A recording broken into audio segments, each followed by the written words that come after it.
মৰমৰ ছাত্ৰ-ছাত্ৰীসকল তোমালোক সকলোকে আমাৰ এই চেনেলটোলৈ পুনৰবাৰ স্বাগতম জনাইছোঁ। বহুতো ছাত্ৰ-ছাত্ৰীয়ে ক্লাছ 9ৰ ইলেক্টিভ ছাবজেক্ট উডক্ৰাফ্টৰ কুৱেশ্যন পেপাৰ সুধি আছিলে। গতিকে কেনেকুৱা ধৰণৰ কুৱেশ্যন আহে তোমালোকে আজিৰ এই পেপাৰখন চালে অলপমান আভাস পাবা। ফুল মাৰ্ক আছিলে 50 আৰু সময় আছিলে 2 ঘণ্টা। 1 নম্বৰত আছিল তলত দিয়া প্ৰশ্নসমূহৰ উত্তৰ দিয়া। 4টা প্ৰশ্ন দিছিল, প্ৰত্যেকটোতে 1 নম্বৰকৈ টোটেল 4 নম্বৰ আছিলে। প্ৰথম যিটো প্ৰশ্ন এইটো আছিলে চাৰিবিধ জোখ মাপ লোৱা সঁজুলিৰ নাম লিখা। Write the four name measuring of squaring group.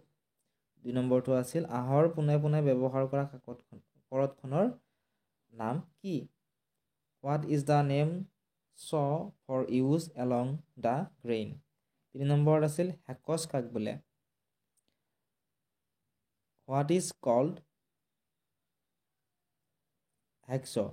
Next 4 নম্বৰ প্ৰশ্নটো আছিল দুবিধ লোহাৰ হাতুৰিৰ নাম লিখা। Write two name of metal হামাৰ।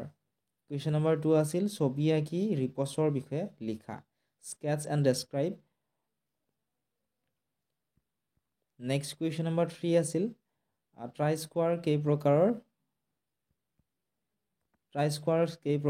ইয়াৰ ব্যৱহাৰ আৰু যত্নৰ বিষয়ে কি জনা লিখা। ইয়াতে তোমালোকক 6 নম্বৰ দিছিলে। 4 নম্বৰ প্ৰশ্নটো আছিল কৰতৰ ধাৰ দিয়া প্ৰথা আৰু ইয়াৰ ল'বলগীয়া সাৱধানতাৰ বিষয়ে কি জনা লিখিব দিছিল। ইয়াতে তোমালোকক দিছিলে 5 নম্বৰ। 5 নম্বৰ প্ৰশ্নটো আছিল তলত দিয়া যিকোনো তিনিটাৰ চমু টোকা লিখা। চমু টোকা লিখিবলৈ দিছিল টেনঞ্চ, ট্ৰাইংগুলাৰ ফাইল, স্মুথি প্লেন আৰু নেইল হেমাৰ। যিকোনো তিনিটাৰ চমু টোকা লিখিব দিছিল, 3 নম্বৰ দিছিলে। 6 নম্বৰ প্ৰশ্নটোত দিছিলে ৰেণ্ডাৰ ব্লেডখনত ধাৰ দিয়া নিয়মবোৰ লিখা। ইয়াতে 5 নম্বৰ দিছিল। 7 নম্বৰ দিছিল ছবি আঁকি নেইল পাঞ্চৰ বিষয়ে লিখা। ইয়াতে 6 নম্বৰ দিছে। 8 নম্বৰটো আছিল ফুটৰুল আৰু মিজাৰিং টেপৰ মাজত পাৰ্থক্য লিখা। ইয়াতে 8 নম্বৰ দিছিল।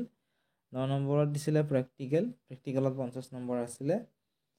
আৰু ইয়াত লিখা আছিল to be managed by HM and woodcraft teacher after examination, exam শেষ হোৱাৰ পিছত। ঠিক আছে, গতিকে এইখিনিয়ে আছিল আজিৰ এই ভিডিঅ'টিত।